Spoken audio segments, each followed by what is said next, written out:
12-year-old Pakistani girls battle against forced marriage shocks community. In Pakistan's Khyber Pakhtunkhwa district, province, 25-year-old Inteha Bibi's battle against Ghag, a traditional practice of forced marriage, sheds light on a grim cultural reality. Ghag, it allows a man to claim a woman as his wife without her or his parents' consent, a custom that has affected Bibi since she was 12. Despite the legal ban on Ghag in 2013, its impact lingers, as evidenced when Mahabat Khan, who claimed Bibi through a Ghag, intervened in her engagement to another man. The resulting trauma has had a profound effect on Bibi and her family. Her brother, um, Sanaullah articulates their plight. Quote, "My sister has become ill and can't leave home and does not talk to her sisters, but the evil man takes pride in it. We live in the medieval dark ages."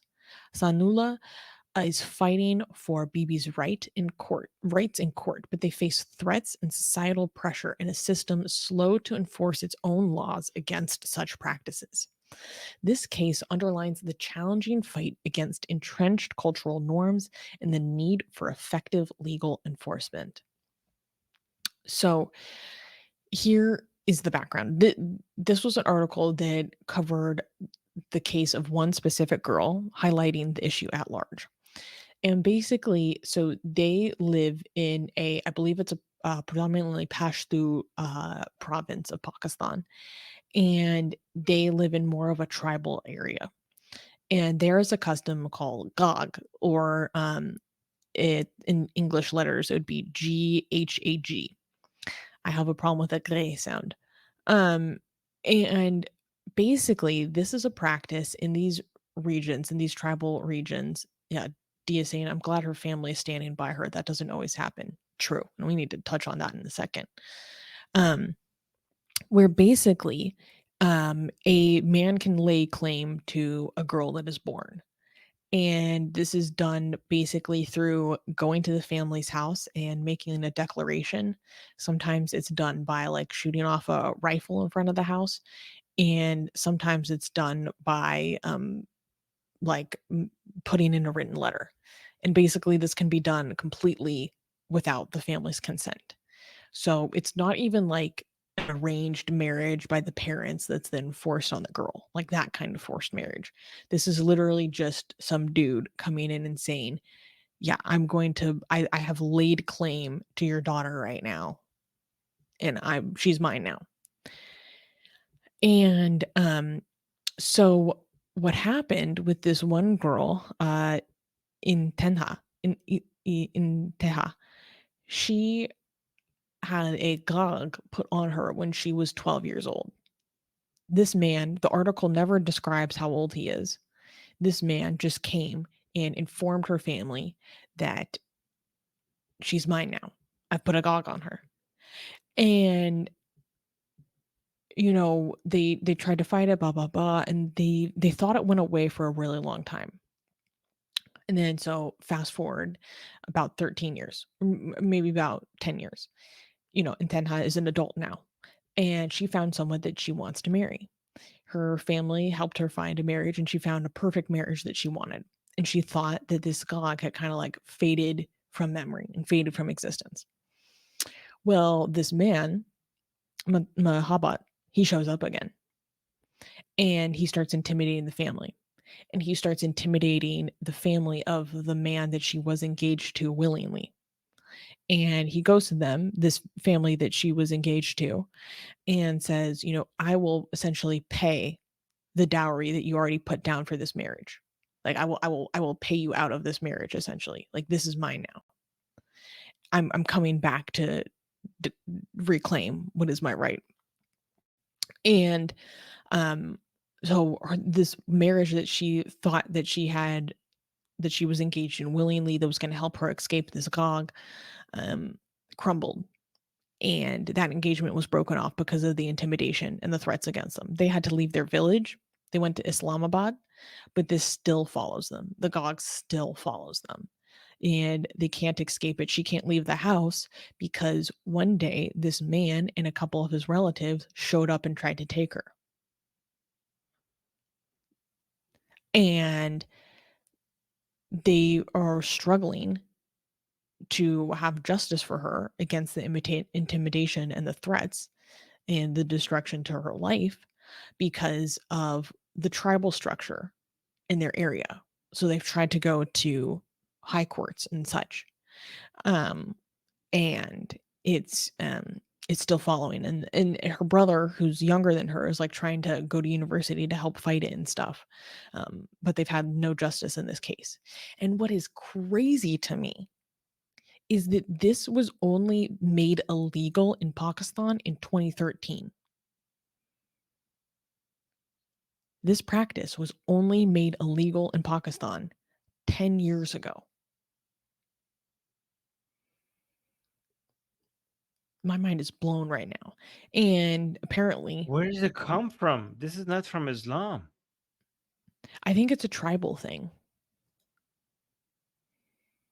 This is not even Islamic. You can't do this in Islam. I mean, as much as we hate Islam, um, and blame Islam for many ills, this is not from Islam. I mean, No. there's a lot of other crap that is you could blame on Islam, but this I don't know where this comes from. This is Yeah, tribal, for you example, say? in Pakistan, it's impossible for them to pass anti-child marriage laws because because of Islam. That's an example. So that probably makes Right. this situation a little bit worse, given that she was a child when they laid claim to her. Um, but yeah, and most people don't even know that this is illegal.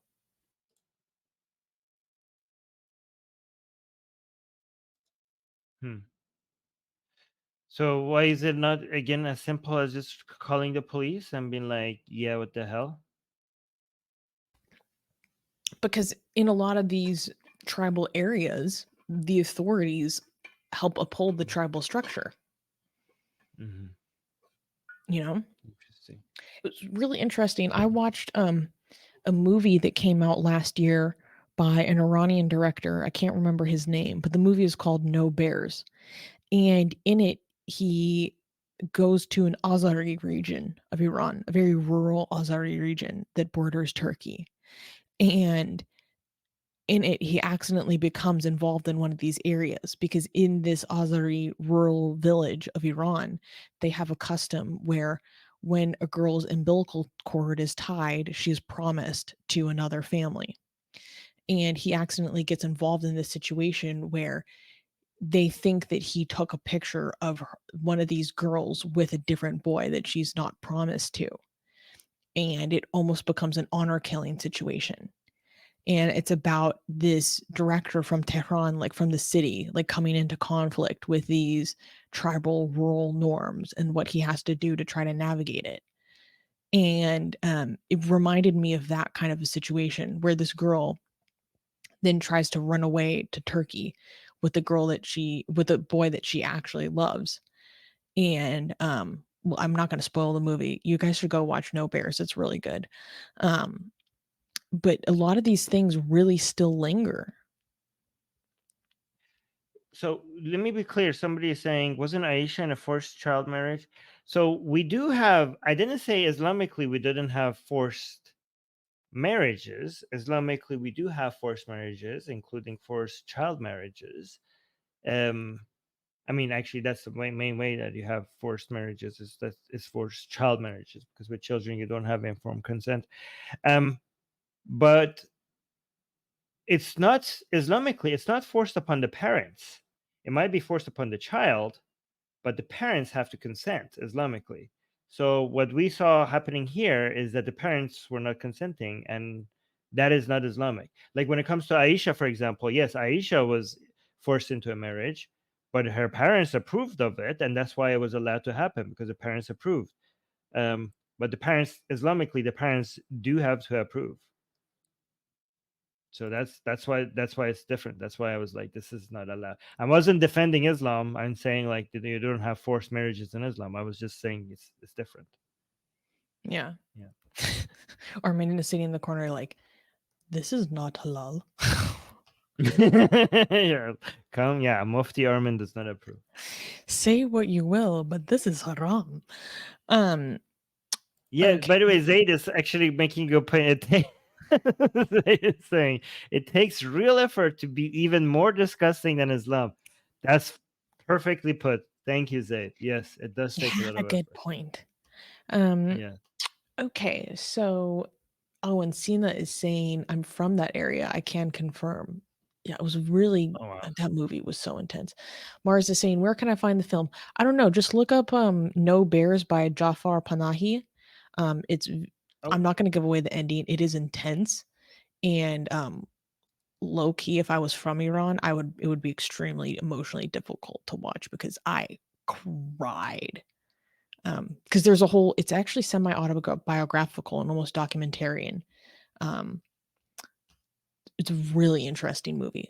It is called No Bears. And fun fact for us atheist friends, it has a very interesting non-religious twist. I'm not gonna give it away, but Jafar Panahi does some like very subtle anti-Islamic things. It was very interesting if you know what to look for. Um, oh, we got a bunch of super chats. Okay, so Dana gave us a super chat saying, "Came in late, appreciate your work." Well, we appreciate you supporting us. Thank you. yeah. Random string of characters just gifted an AR membership to someone. Thank you. That's so generous. Thank And if you. you are one of the people that just received the new membership, go ahead and use our emojis, okay? Our special member emojis, including one of me licking the Quran.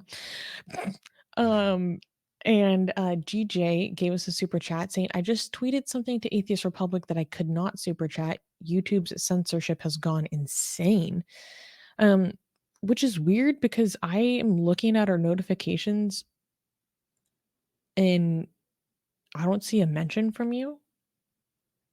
Really? Twitter So also censored you? Hmm. they're like, this GJ guy, we need to put him on lock. Um, and Isaac just became a new member. Thank you, Isaac. Welcome to Satan's Minions. Um, okay, Yeah, I'm not seeing so anything from you either. I'm just oh, checking right we now. just got another super chat. Okay. Um, Sid is saying, why are ex Muslims not represented in cinema, TV shows? Their struggle and stories of survival will make for very engaging content and highlight their story. One, because I don't think ex Muslims have reached the point of having widespread recognition of it phenomenon. Like, don't get me wrong, it is more than ever before, but don't think we're at that tipping point yet because for example, in American media, we are only barely starting to get to a place where we have Muslim representation in more mainstream media, right?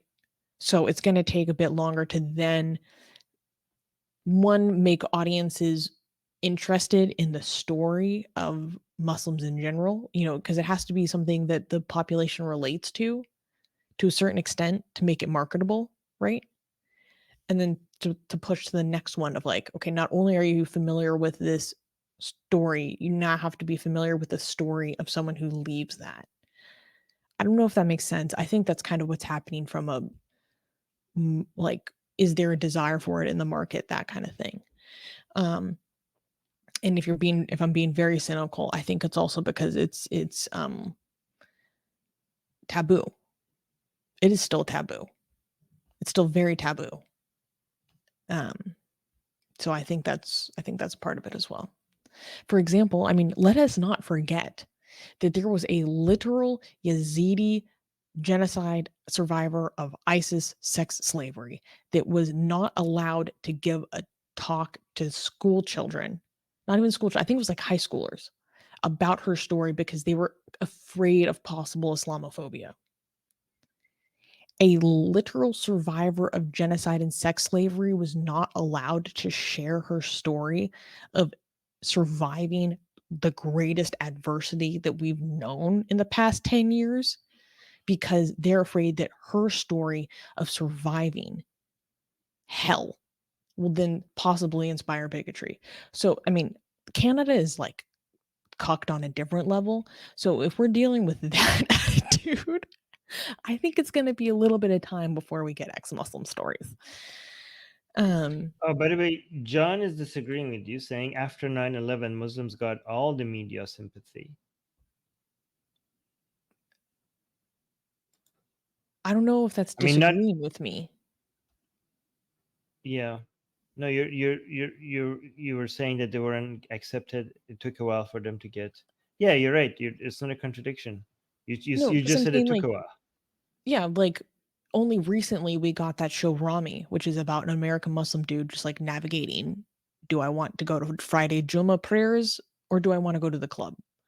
That's, like, Yeah, new. I'm and talking about fictionalized stories that represent these characters, these experiences. That's different right. than So we're not talking about just sympathy. We're talking about full on focus. And okay, narrative storytelling, and part of the narrative storytelling from a media perspective is there going to be customers that want to buy into this story? We're, mm, like, barely getting there. I think I'm right. making sense. You are. Thank you. Um, okay. Ooh, Mars. Oh, thank you, Mars. Um, Thank you. Also, Happy New Year's, Mars. I'm sorry I forgot to tell you Merry Christmas text. I've been meaning to reply, and also I wanna call you this week, okay? I'm publicly announcing that I'm gonna call you this week, so I'm gonna be accountable. Mars, thank you for the super chat, saying, "My contribution to the suggested Big Sue's show. May you keep the change." Thank you, Mars. Um, Secular Sakai is saying, "Can AR get in touch with that Yazidi girl to interview her?" That's a possibility. I need to, go find her on Twitter. So, That would be step so number 1. this is my dream for Atheist Republic. So separate from the shows that we do at this time, Susie will have her own segment where she does three things. Right? She does do Q&As with you guys. Right? She does respond to certain things that she's finding on Instagram or on Twitter that she gets her angry and she wants to respond to in front of you guys. That's the thing. Third, Susie is an amazing researcher. Sometimes she goes on a fact finding mission, and to see that live on air, that would be amazing. And the fourth one is this. Susie sometimes went and done interviewed other people for Atheist Republic, and it was wonderful. So if she has her own segment, maybe sometimes she brings on guests where she just talks to on her segment. So that would be part of it. That's what I'm hoping. We would have our own segment that Susie does. I don't know how many times a week, fully every day. At some point, this is my dream. These are my fantasies for Atheist Republic. At some point, yeah. And one thing So, before we leave, I just wanna say that we have a oh, we lot of leave. We people have watching another news. live right now. I know, I Oh. make sure to like the stream, you guys. It's the 300th episode, throw us a like, help support the show, subscribe. If you are here this long and you have not subscribed, what are you doing? Because we are here every week. I am becoming more progressively unhinged. Come watch it every week. Um, yes, the AR militia is growing. The AR army is growing. We are on the march to 50K. Are you going to join us or not? Okay. But yes, please like the stream, everyone. Yeah, Um, like the stream. Yeah, yeah, no, guys, seriously helps us. Liking the stream and leaving a comment after the stream is over really significantly helps grow the channel. I know a lot of people have been supporting us with super chats, and that really helps us keep us alive. But if you can support us financially, just like the stream and leave a comment after the stream is over. Those help significantly. So yeah, do mhm. that. We got a super chat Okay. from Dave saying, I think many ex Muslims end up aligning with the right wing of their countries, be it in India, the West, and that discredits them in front of Muslims. Well, I mean, they're already discredited in front of Muslims. So I don't think that is the concern so much as they Mm. are. they are seemingly discredited against the people that are supposed to be on their side, meaning the left, because the left has traditionally stood for liberal values, freedom of expression, freedom of religion, LGBTQ rights, on and on and on. So it's more that it seemingly discredits them in front of the left who are supposed to be on their side, but continually stab them in the back in every way, shape, or form. So I think that's where the so-called discrediting hits the most. Um, okay. Oh, Winning Offspring said, "Thank you to whoever made me green. I think you are the person that won the Mhm. gifted membership The from a string of random characters. yes. Welcome. Welcome to Satan's Minions. Use your new emojis." Um, Sid Dave, thank you for another super chat saying ex-Muslims should do their own rallies, organize conferences, avoid aligning with right-wing Hindu and Christian causes. At the end, they want good for their home countries and Muslims to reform. I agree. I mean, we do have conferences, some rallies, not like rallies. It's still pretty small in numbers, and also a lot of people don't want to be public. A lot of people are still closeted. A lot of people just want to leave Islam and move on with their lives. A lot of people don't want the heat that comes with being an ex-Muslim activist or more public figure, and I don't blame them, right? Um, and also the problem with organizing people that are identified on the basis of leaving something is that it becomes like herding them like cats because their common denominator is that they left something, not necessarily what they are now. It's an identity shared on something that's negated, not a positive identity. And by positive, I mean the presence of something, not it being bad or good, right? Like a positive and negative claim. So, and I only say that because being involved in the ex Muslim space for like almost 4 years now, in atheist space in general, um, the behind the scenes antics is it's tough. Yeah. But welcome to activism. You know, it's all well and good when you're on the outside and you're like, why can't we all just get along? We're here to have the same goals and aspirations. Why can't we just get together and commit and work productively together? And then you're actually like behind the scenes doing the work and you're like, I'm surprised we get anything done.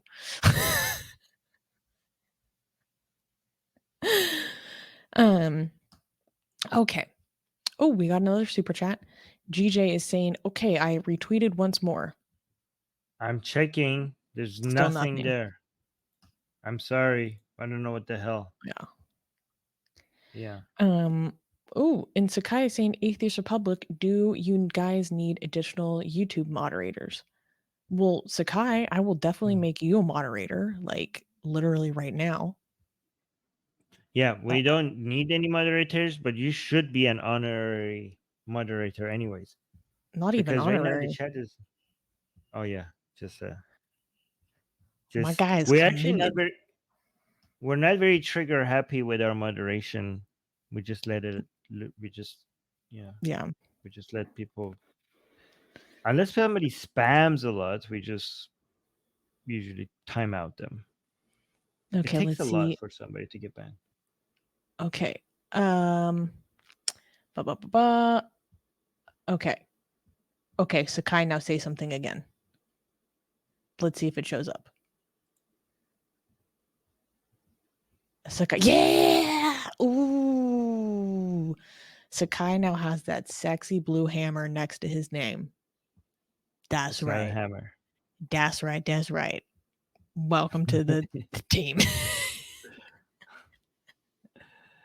Oh yes, so Sakai saying thanks. I'll be sure to be liberal. I just noticed spamming is all. Yes, yes. Also, D saying Armin is rarely a fan of banning anybody. Exactly.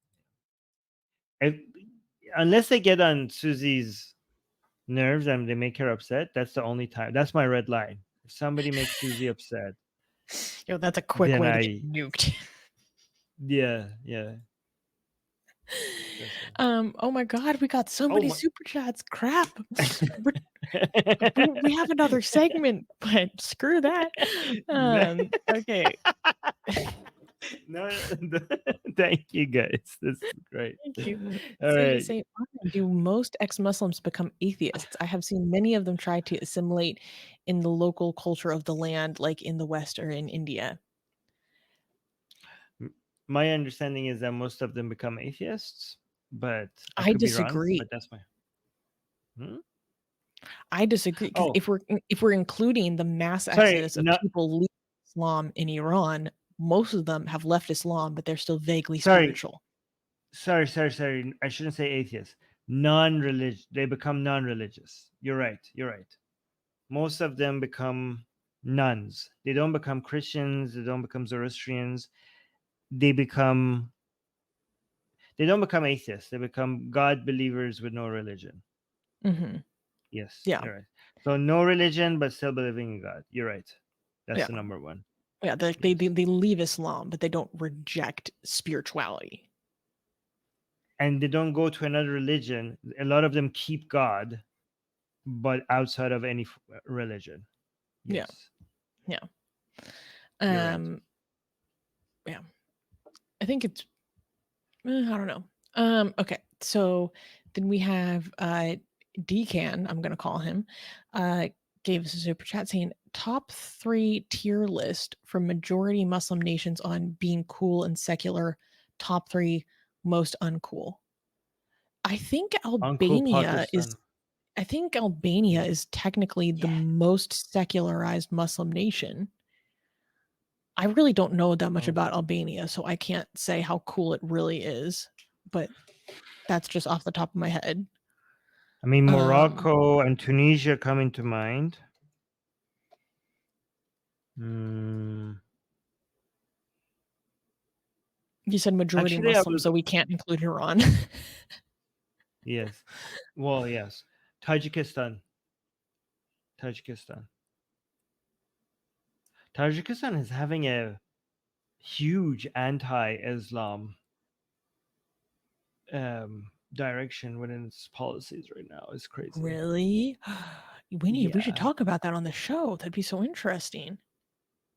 yeah. They're like Yeah. making a point that Islam is not their culture, and they're yeah. Oh, girl. I wanna go to Wait, Tajikistan mainly because I wanna learn Farsi, but if I learn Farsi, I can't go to Iran, so Tajikistan is the closest I'm gonna get.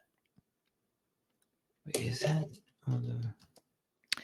Um, okay. Oh, and then Wait. top 3 most I might uncool. be. I might be. I might be thinking. Uzbekistan? No, no, no. It is Tajikistan, isn't it? I might be Kazakhstan? thinking. Yeah, I'll take that back. I have to check that. One of these stands. I think it's Tajikistan, Uh, but I'll check that back. I will look into that because I know it's a significant push against Islamism. I don't know if it's Tajikistan or I'm thinking somewhere else, but I will look into it. Yeah. okay, but top 3 most uncool. Number Oh, 1, gotta be definitely Pakistan. Pakistan. Pakistan, definitely. Okay, what about number 2? Are we talking people or government? Well, cool defined as cool and secular. Oh, So cool and however you wanna define secular. that. So the opposite, I mean, then secular would be Iran then, unfortunately. Even though the people are secular, the government But is it's not Muslim secular. majority, and Iran is not Muslim Muslim majority. So majority. I would say Yemen Mm, with the Houthis right now, mhm, right? And mhm, Afghanistan. mhm, Pakistan, Afghanistan, and Yemen. mhm, The most mhm. uncool, the three most uncool. Yeah, that makes sense. Actually, What about Somalia? ooh, I mean, Somalia Somal is up is that there too. even a state? Is that even a state? It has borders. No, I'm kidding. That's a joke because the fact that it's a failed I know. state. I know, I know. Yeah. Um, okay, next super chat is by Dana. Dana is saying, I bought a super chat and don't see it. Nothing to say except I appreciate the channel. Oh, wait. Did we not read out your super chat earlier? I thought we did, We did. unless you sent We another one. did. Okay, well, thank you, Dana. Thank you so much. Erican, thank you, Erican, saying, feel free to make me a VIP. Well, Erican, you will always be a VIP in our heart. Yeah. I'm being cheesy. GJ is thank you, GJ, saying Armin and some are neither theist nor atheist. That's In not terms of, that's not possible. and I mean, do people consider deist to be its own thing? Yeah. Well, I mean, I guess you either technically it's a okay, so form you of either believe theism. in a god, so you either believe in a god or you don't, okay? So it's impossible to not be a theist or an atheist. You have to be one of those. There's no way not to be either one of those, because they Mhm. not believing in a god or believing in God covers all possible options. So there's no way you can't be none of those two things. You have to be one of those things. Excuse me, sir. I've been told that binaries are inherently oppressive, and you need to deconstruct this mindset right now because it's very hierarchical, um, and it's problematic, and you need to check yourself. Winning Osprey gave us a super chat. Thank you, saying Bessa, Pledge of Honor, is an Albanian cultural precept, usually translated as faith or oath, that means to keep the promise or word of honor. Interesting. Okay, you guys, well, you just learned a fact about Albania. Um, So I was um, right about Tajikistan in a way. So I was right. I just double checked. and we just got another super chat from Sid Dave saying there are ex-Muslim adult film stars as well. I guess I can say porn. I was already saying porn earlier. There are ex-Muslim porn stars as well. Maybe some are, maybe some, no, maybe those are some people Atheist Republic should invite from Islam to the adult industry, hijab to nothing.